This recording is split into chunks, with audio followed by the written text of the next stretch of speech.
Assalamualaikum warahmatullahi wabarakatuh. Selamat datang di channel Ngobrol Horor, masih bersama kami berdua. Tentunya ada Biru, ada Bro Ayung di sana. Betul.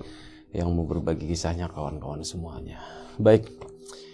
Oh iya, kami mengucapkan banyak-banyak terima kasih untuk kawan-kawan semuanya yang udah kasih support, udah kasih dukungan dalam bentuk apapun. Bro Ayung, apa kabar hari ini? Ada cerita apa hari ini? Alhamdulillah sehat ya Bro Ayung ya. Sehat. Hari ini ada cerita apa Bro Ayung? Hari ini ada sebuah cerita tentu ya, ya. Seperti biasa kita di Ngobrol menghadirkan cerita. Betul. Cerita horor. Horor ya. Seperti biasa juga. Ceritanya biasa banget. Udah mulai ya? Terserah. Terserah. Udah mulai. Mau langsung cerita boleh. Iya. Gimana? Baiklah, ini ada sebuah kisah, ada sebuah cerita dari Mas Jailani. Mas Jailani itu ya masih pemuda, usia 25 tahun. 25 tahun, dia itu bukannya yang kayak tetangga-tetangga yang lain seumuran Mas Jailani. Kan banyak kan kalau udah lulus SMA itu berbondong-bondong migrasi ke Jakarta lah, Blenger kayak gitu. Kalau dia enggak, termasuk seorang yang bertahan untuk nguripi kampung. Saya alhamdulillah punya kebun, orang tua saya punya kebun. Keluarga saya banyak kan punya kebun di sana ya, bisa dimanfaatkan sama tadi hasilnya gitu ya, buat tunjang hari-hari sama komunitas di sana ya udah nggak lain Mas, pasti padi itu sepanjang tahun bisa digarap sepanjang tahun. Daerah mana Bro? Daerah Kidul, masih Brebes. Brebes sana. Nah malam itu saya itu ada kejatuhan, bukan, ada giliran untuk nungguin seseorang yang ada di rumah sakit. Orang itu saya sangat hormati, itu pade saya. Itu pade saya orang yang sangat baik, nggak neko-neko, nggak banyak ngomong. Terus saya kan nggak punya bapak ya, yatim, jadi beliau itu kayak gantinya bapak saya. Sorry, yang cerita siapa?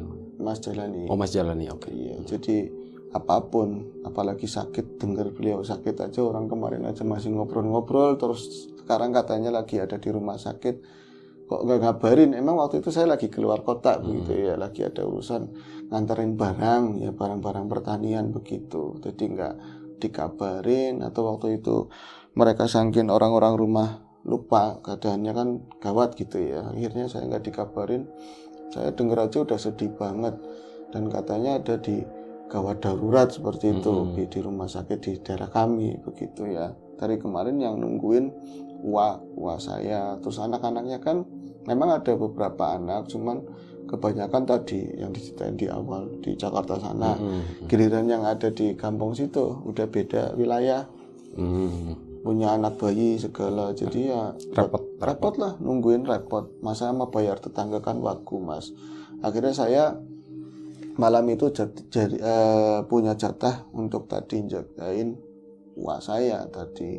Lah, gimana ya? Saya itu nggak ada keraguan sama sekali berangkat dari rumah awalnya. Adanya cuma sedih, prihatin, dan banyak-banyak doanya orang seperti saya supaya Uwa cepat kembali sehat, beraktivitas lagi, kita ketemu di kebun atau di sawah. Dia bapak saya jangan sampai ada yang macem-macem, artinya jangan sampai dia itu yang kenapa-napa. Saya nggak mau kehilangan lagi seperti itu. Itu saya semangatnya bukan seneng nungguin sakit, tapi semangat pengen nemenin gitu ya. Ya nemenin, saya harus ada buat dia. Itu dari rumah baik-baik aja. Bahkan Uwa saya yang perempuan itu ngomong, nanti nih kamu bawa makanan kecil sendiri. Saya nggak sempat keluar keadaannya. Nggak sempat, iya, belanja gitu. Nggak sempat belanja. Iya Wak, kalem aja kayak gitu. Terus air apa, termos ya gawak katanya. Kalau enggak ya beli di depan ada. Kalau beli air panas, iya. Beli air panas doang gitu ya. Kalau aku perempuan nggak ngopi, dari kemarin banyak kan teh sana ya banyak kan pahit Bi. Kalau mau ngopi beli sendiri. Saya udah persiapkan, bahkan sebelum mulai motor saya jalan dari tempat saya kan ada warung dekat rumah. Saya udah beli semua. Pas tinggal ngeluarin motor, ini saya belum pernah loh, maksudnya selama hidup saya terus ada perasaan takut, tapi nggak ada langsung bersinggungan secara langsung baik mata apapun ini langsung megang atau apa dengan barang-barang yang seperti itu. Barang-barang apa? barang goib. Barang goib artinya setan, mungkin diartikan seperti itu ya, bentuk-bentuk maya-maya yang nggak kelihatan. Jangankan yang begitu, gaman aja saya nggak pernah megang. Batu-batu seperti itu saya enggak. Jauh lah dari kehidupan klinik gitu. Dari kehidupan klinik. Dibilang saya ngalim juga ya biasa aja, saya biasa aja. Tapi malam itu saya ngeluarin motor. Kadang kan di rumah sempit, di sana rumah sempit. Ini kalau dari pintu depannya langsung paling semeteran itu keramik, terus ada ini selurugan Mas itu. Perosotan itu ya nggak jauh, dan kalau misalnya ngeluarin motor saya kan motor gede kayak pasnya Vixen apa itu motor laki. Itu kalau ini sempit banget, harus tak tunggangin begitu loh. Kalau ngeluarin harus tunggangin. Kalau orangnya begini nggak muat. Amat. Saya tak tunggangin itu keluar jam 9-an malam. Kalau ibu saya udah tidur, adik saya juga udah tidur semua. Saya dorong pintu karena kurang ngebuka pakai kaki kanan. Tet, kan masih kena kan begini. Tet, itu pintu ada alot tumben. Apa karena memang musimnya penghujan terus menggeret atau apa ya Mas ya. Saya dorong itu sekilas itu nyata apa enggak, saya ngelihat ada sosok ular hitam. Saya nggak bisa ngomong itu ular jenis apa. Yang ada itu keling, bener-bener keling, hitam keling lah, kayak hitam metalik modelnya kayak gitu. Entah itu kena bias saya atau apa, itu di depan ban motor saya. Nggak ngalangin tapi liwat. Astagfirullahaladzim, dia bilang, loh sejak kapan ya kalau di sini kalau ular-ular hitam kayak itu jarang. Kalau ada banyak kan karena kita kebun, banyak kan ular hijau. Dan itu yang paling ditakutin kami warga situ itu ular hijau. Karena sering nyamar di tumbuh-tumbuhan. Orang kemarin dulu aja ning lempong di kasurnya bibi saya katanya. Ular hijau Itu kan dekatnya jendela ada rimbunan pohon, masuk dari situ. Dan pernah ada yang kegigit, terus akhirnya ditanganin mungkin salah, urat ini nadinya kepotong kayak gini terus di Selawase gitu loh. Itu mencekam begitu, kok ada ular hitam begini, kan biasanya di daerah-daerah lebih hangat gitu ya. Tapi kobra ya bukan, weling belang-belang. Saya jadi ngeleg-leg diem gitu, nggak ngeluarin motor, cuman bannya udah keluar sedikit. Saya ini ada apa ya, tak hubung-hubungin, kok aku jadi kayak orang parno. Yang tadinya aku nggak ngubungin ke klinik, saat itu aku klinik banget, langsung tahu hubungin ada peristiwa apa ya nanti di depan, apa di jalanan nanti ada musibah, apa uas saya lagi penyakit yang nggak karuan kayak gitu ya. Saya mulai ragu, tapi ditelepon, emang belum lama kejadiannya Bi, sudah ada telepon, udah ada HP gitu, sudah HP, sida ora nih kayak gitu, jadi apa enggak kayak gitu, ini udah malam. Kalau enggak ya bilang enggak apa-apa. Itu bibinya. Iwaknya Iya. perempuan. Kalau enggak ya enggak apa-apa. Kalau kamu capek kerja, enggak Bi, ini udah ngeluarin motor. Wah, udah ngeluarin motor. Tunggu sebentar. Saya ngeluarin motor sampai ya singkat cerita ternyata di kendaraannya biasa aja, enggak ada apa-apa. Cuman deg-degnya masih ada, masih kepikiran. Sampailah di rumah sakit. Rumah sakit sana kan bukan rumah sakit yang besar, terus harus apa naik namanya lift gitu. naik macam-macam ya, tinggal kita jalan belok-belok ruangan kembang itu nyampe. Biasanya itu pas sudah nyampe rumah sakit pernah sedikit ketawa juga gara-gara saya tuh wong dingin pengennya ngerokok, tak urungin karena ini rumah sakit, tapi di bawah no smoking, ibu-ibu lagi enak banget ngerokok begitu ya, ibu-ibu pedesaan itu kan susah. Sampingnya yang ngerokok semua. Allah, saya ngerokok akhirnya. Di bawah no smoking rokok. Satpam biasa aja Bi. Dan aku ikut ngerokok Mas, saya ikut ngerokok, tapi tetap aja nggak bisa ngilangin rasa tadi ya. Rasa khawatir, gundah, apa itu namanya aku nggak ngerti. Pas itu sesuai petunjuk, karena itu kali pertama aku kesana kan ruangannya mawar nomor sekian-sekian. Nanya sama bapak-bapak yang ada di situ. Minggu mana Mas? Gitu, minggu mana? Oke, untuk minggu mana? Allah suwe banget, berkelok-kelok lah kayak gitu. Saya di sana nilai papasan sama orang meninggal. Ternyata serem banget kalau di rumah sakit menurut Mas Jailani. Saya belum pernah ngalamin yang kayak gitu. Saya sering tasya di rumah sakit, hawanya beda, yang ditutupin itu apa namanya kain putih. Kalau sekarang kan banyak yang stainless itu ya, yang dikurung begitu. Saya papasan mau ngindar ya gimana, udah tanggung tengah jalan. itu sempat kebayang jangan sampai wah saya begitu. Itu baru saya agak tenang, saya semangat lagi, saya jalan lagi ke sana. Pas pelokan terakhir itu ada tulisan ruang mawar ini ya gitu ya, ada ruang mawar, ada petunjuk ke sana. Ruang mawar, ruang apa, bougainville dan lain-lain. Itu saya mau ngelangkah belok, ular yang macam yang kayak di rumah ada lagi di sana. Dan lagi-lagi kayak di depan rumah, saya nggak ngelihat palanya, nggak ngelihat bokongnya, apa namanya, ekornya. Jadi adanya tengah-tengah begitu. Bahkan lagi di rumah pun saya nggak berani nerusin, itu udah habis apa belum, tak tungguin, kayaknya udah lewat baru saya ngelihat. Kalau itu benar-benar saya tungguin, ini ujungnya kapan, lama dan nggak ada. Itu rumah sakit ya, mobilitasnya kan banyak orang gitu. Bisa saya lama berdiri, saya kasih antara 2 meteran lah, saya udah ngeliat. Kalau gede nggak gede, selengan saya aja masih kecilan itu, tapi panjangnya nggak bisa habis. Katanya lenggirik, meling-meling begitu, palanya tahu di mana, tapi ujungnya mana, terus saja begitu. Akhirnya saya itu mandek-mandeknya dia berhenti ada ujungnya, kayak ngucap istighfar. Oh berarti ini pikiran saya toh, lagi di dalam alam bawah sadar. Aslinya kalau memang itu ular ya pendek, cuman di pikiran saya aja panjang. Saya logikain seperti itu. Pas ular itu habis, khawatir itu makin menjadi, kok sama ya kayak yang di rumah. Masa sih ular itu sama yang ada di rumah? Saya makin buru-buru, takut ada apa-apa sama awal saya. Pas sudah nyampe, oh ruangannya ini. Ternyata itu versinya yang kamarnya sendiri-sendiri. Satu orang satu. Iya, bukan yang ini kan, bukan yang bareng-bareng. Saya tahu, ada sendalnya. Wah, langsung saya buka, dok. Kayak gini ngetok segala ya. Saya buka begitu, saya dorong. Wah, bis teka, menom lebu. Saya itu melihat lampunya kan gak terang. Entah itu saya salah mata penglihatannya atau apa. Wah, saya yang perempuan duduk di bangku plastik, ngadep ke arah saya. Dia tangannya itu nindihin ular, berarti tangannya itu ke Wah yang nih kayak gini laki-laki. misal. Iya, dia kan ngadep ke sana, itu di pintu sana ya. Menem lebu, tangannya begini. Ini kayak gini nih, ini nih. Iya kayak itu. Ini tuh tubuhnya Wah. Tapi saya perhatikan di mata saya, bukan perhatikan, nggak sengaja ya. Dan saya belum pengen ngelihat wah saya keadaannya, takut sedih kalau ngelihat keadaannya parah gitu.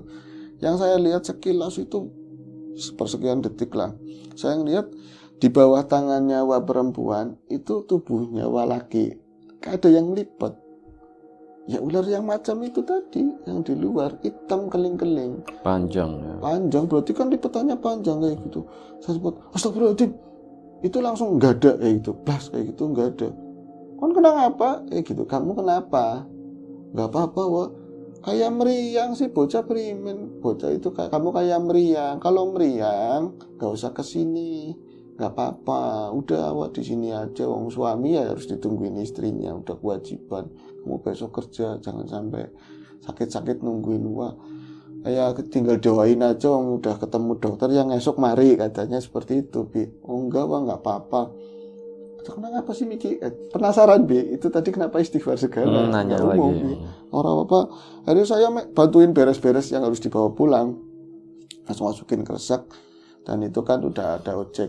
Di luar itu ojek banyak banget wis, banyak banget. Saya anterin, cuman sampai tadi ya yang saya ketemu ular, karena ngeliat wah yang laki tidur. Saya anterin sampai ke tadi pangkolan yang lihat ular, sempat ngeliat ada lagi apa enggak ya? Apa jangan-jangan ke sana? Oh berarti ini udah mulai ketemu setan, berarti kayak gitu, Bi. Berarti ini bukan nyata. Akhirnya wah, yang hati-hati ya, wah, kalau ada apa-apa. Kok ngomongnya kayak gitu sih? Ya maksudnya ini malam pegangan, itu kan naik bakalan gitu ya, pegangan sama tukang ojeknya. Kalau udah nyampe telepon. Oh ini udah pulang. Wah perempuannya mau pulang. Si yang sakit? Yang sakit di dalam ditinggal. Oh ditinggal, ditemenin gantian. Iya mau ini ngaplus gitu ya. Ngaplusan. Ya dia bilang hati-hati nanti kalau nyampe rumah telepon saya, jadi saya nggak khawatir. Ya wis baterainya naik, baterainya ada, baterai HP-nya. Saya masuk lagi ke ruangan luar saya. Saya lihat biasa aja, nggak ada ular-ular acan. Saya ke sana, nah itu ketakutan saya yang kedua tadi. Benar-benar saya takut pas itu jangan-jangan bukan yang asli ya. Pas saya ngeliat wah saya, dia meriang. Katanya sempat tadi ngobrol di jalan, cuman darah tinggi. cuman darah tinggi, kecapean kayak gitu. Tapi dari kondisinya ini orang melek tapi keadaannya bener-bener kayak membujur, kayak orang-orang mau meninggal gitu. Kaku, bener-bener kaku banget. Bahkan matanya itu nggak ada gerakan lirik, kemedep aja enggak, bener-bener kosong begitu ya. Saya nyapa, wah, matanya tuh melek. melek tapi diem, nggak ada kedap-kedap segitu, nggak ada sama sekali. Wah, kayak jahe, saya Jailani maksudnya. Ini kan panggilnya jahe, sering dibuat guyonan begitu. Jahe ini kayak gitu. Ya jahe, wah, sampean nggak apa-apa, sembuh, wah, saya nanti nggak ada temennya, nggak ngerespon, nggak apa, tapi melek. Saya pegang tangannya, cas, aduh dingin banget, udah kepikiran, lo kan almarhum kayak gitu, bisa udah nangis duluan. Jadi songong-songongnya bocah saya ya, orang masih melek, saya gini-giniin. Apa sih kayak gitu? Baru ngerespon. Apa sih kayak gitu? Pelak kayak gitu lagi. Wah, sampean denger saya kan tadi nampok.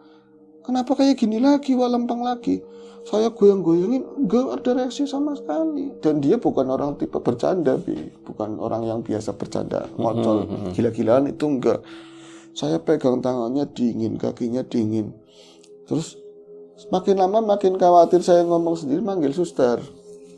Jadi di luar, tolong ini tengokin. Padahal ada pencetannya, nggak ngerti, nggak pernah ke rumah hidup sakit. atau enggak, masih hidup atau enggak gitu. Iya, ada pencetan yang di ini kan biasanya ada manggil itu kan. Nggak apa-apa mas, ini baik-baik aja.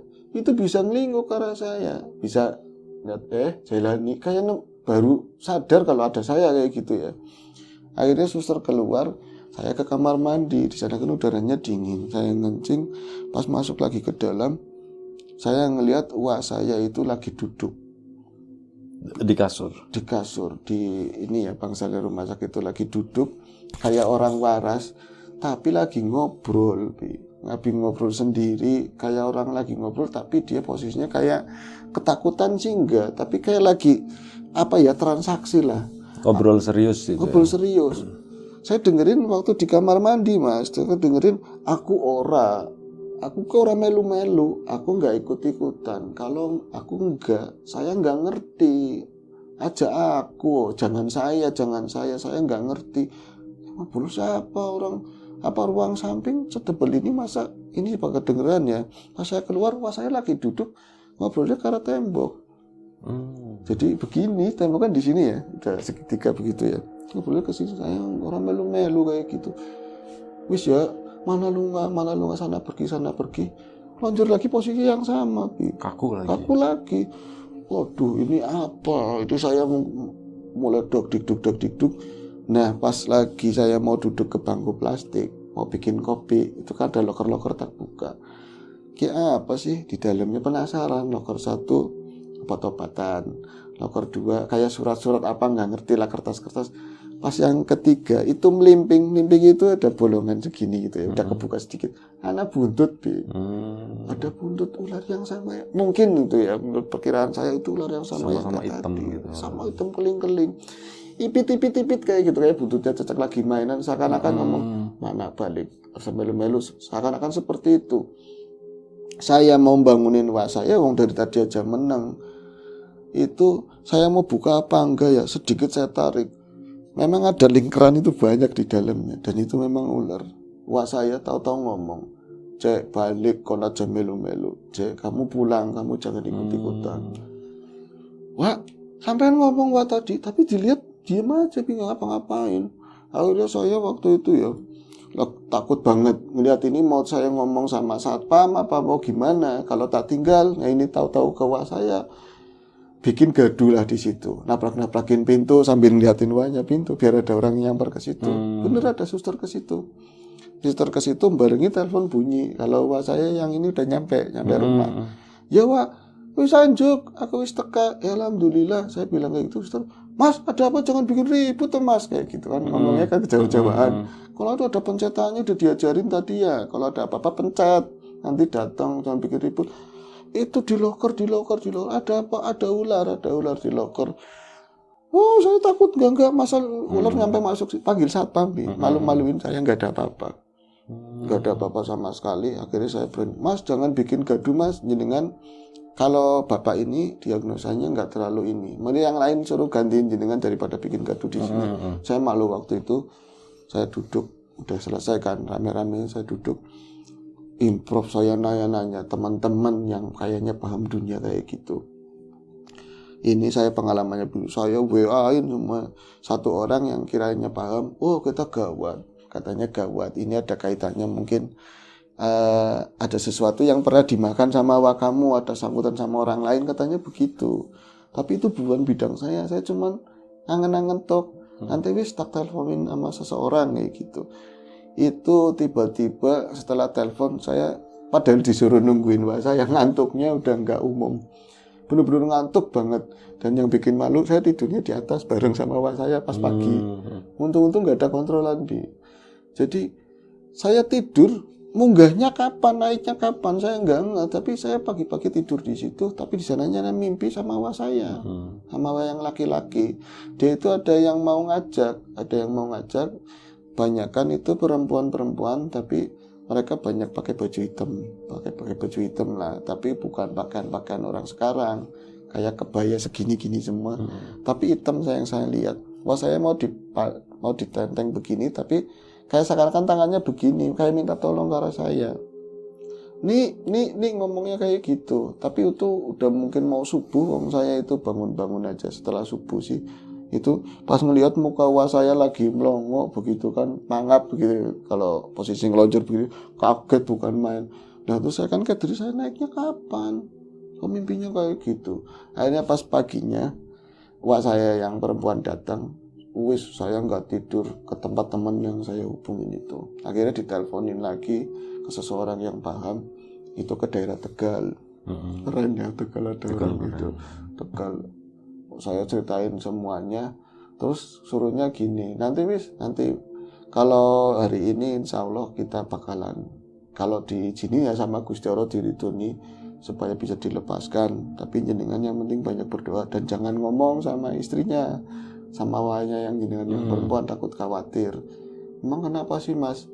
Ya enggak, nanti kalau udah waras coba tanya sama wahnya yang laki-laki, pernah ada sangkutan enggak dia pinjam duit atau apa sama orang kayak gitu. Kalau enggak ya urusan tanah lah, seperti itu. Kadang-kadang laki-laki dia ya pengennya bertanggung jawab, tapi nggak pengen istrinya jadi beban, istrinya nggak ngomong sama istri. Atau dia punya sangkutan tertentu, nah itu sangkutannya sama orang yang pesugihan bi. Jadi kayak ke target karena minjem itu, dan ini udah lama katanya begitu. Akhirnya saya jadi ketakutan begitu ya, cuman karena teman yang rekomendasiin katanya, ya wis nggak apa-apa, tenang aja kok, tenang aja. Saya malam itu nggak sendiri, ngajakin teman. Alhamdulillah nggak terjadi apa-apa, dan malam itu justru wah saya bener-bener waras, bener-bener bisa duduk gitu. Balik ya kan jualan nih kayak gitu, balik seorang belenger menengnya nih, katanya belenger banget. Wah baru kemarin jenengan di sini rumah sakit panggunane wong meriang, panggunane saya sehat, saya nggak meriang. Gitu. Lah nangka orang maling-maling lah katanya, kayak dia paham sendiri gitu loh. Wah kapok gitu. Kayak kapok. Saya nggak ngomongin sampean itu minjem ke siapa, tapi sampean ngerti wah. Yang ngerti ini ya barang wis ngertinya setelah saya ngerti, nggak tahu orangnya begitu katanya. Aja ngomong-ngomong bojo, jangan ngomong-ngomong istri, jangan ngomong manek. Iya, ya akhirnya saya ngomong jalaninya, kalau misalnya uang nggak ada duit buat ngelunasin, saya ada pegangan begitu. Akhirnya nggak tahu ini karena belum lama sih, jadi saya mau dilunasin kayak gitulah, tapi udah waras, bapak-bapak tadi. Oh sekarang udah sembuh? Udah waras, ya udah dipulangin gitu, pulang dari rumah sakit. Tapi ternyata urusannya ya tadi pinjam ke seseorang, tapi nggak ngerti orang itu ternyata pakai pesugihan, tuh gawatnya begitu. Ya hati-hati aja wis, kalau misalnya mau pinjam mau apa, orang yang kadang-kadang terlalu baik, terus minjemin bahwa harus pikiri, minjem lagi boleh, silakan, gampang. Ya diloloh begitulah, itu kadang-kadang nggak semuanya, tapi ada yang prakteknya seperti itu. Itu kejadian sama. Berarti itu kayak mau ditumbalin gitu. Betul mau ditumbalin. Oke. Baik, Bro Ayung. Wis. Terima kasih Bro Ayung atas ceritanya. Mas Jailani juga terima kasih ya udah berbagi kisah ini. Semoga Pak D-nya atau bapaknya yang dianggap bapaknya itu sehat selalu. Sehat, amin. Kawan-kawan di rumah juga semoga sehat selalu, dimudahkan segala sesuatunya. Yang sakit segera diberi kesembuhan, yang sehat tetap dijaga kesehatan. Semoga masih tetap terhibur dengan kisah-kisah yang dibawakan Bro Ayu. Dan kita mohon maaf misalnya ada sesuatu yang gak berkenan di mata, di hati, telinga kawan-kawan semuanya, mohon dimaafkan. Baik, sampai di sini dulu. Kita jumpa lagi insya Allah di episode selanjutnya. Jaga kesehatan kawan-kawan semuanya. Assalamualaikum warahmatullahi wabarakatuh.